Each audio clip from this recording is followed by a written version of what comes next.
दिल्ली के मुख्यमंत्री अरविंद केजरीवाल द्वारा अपनी गिरफ्तारी के खिलाफ सुप्रीम कोर्ट में दायर की गई याचिका पर आज तीसरे दिन सुनवाई हुई है। बीती 2 हियरिंग में अदालत ने केजरीवाल के वकील का पक्ष सुना। आज अदालत ईडी के वकील की दलीलें सुन रही है। गौरतलब है कि अदालत ने पिछली सुनवाई में खुद ही कहा था, क्योंकि ये चुनाव का समय है तो हम केजरीवाल की अंतरिम जमानत पर विचार कर सकते हैं। तभी ईडी ने कहा था कि कोई भी फैसला लेने से पहले हमारा पक्ष जरूर सुने।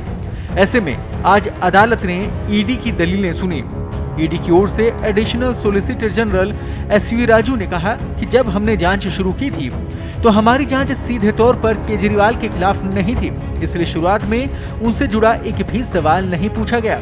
जांच उन पर केंद्रित नहीं थी। जांच के दौरान उनकी भूमिका सामने आई। इस दौरान सुप्रीम कोर्ट ने केजरीवाल की अंतरिम जमानत याचिका पर सुनवाई करते हुए ईडी से कई सवाल पूछे। कोर्ट ने पूछा कि चुनाव से पहले ही केजरीवाल की गिरफ्तारी क्यों हुई, केजरीवाल केस में क्या कुर्की हुई है, मामले में कार्रवाई और गिरफ्तारी के बीच लंबा वक्त क्यों रहा।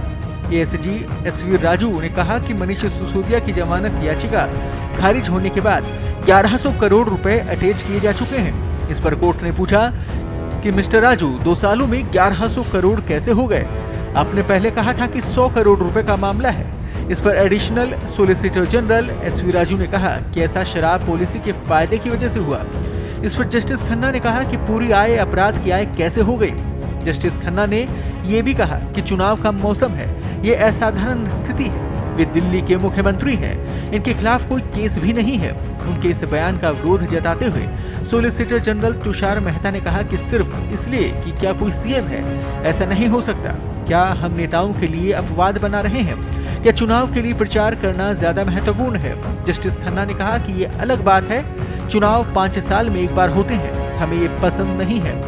एसएसजी तुषार मेहता ने कहा कि वे 6 महीने तक समन डालते रहे। अगर पहले सहयोग करते तो हो सकता था गिरफ्तारी ही ना होती।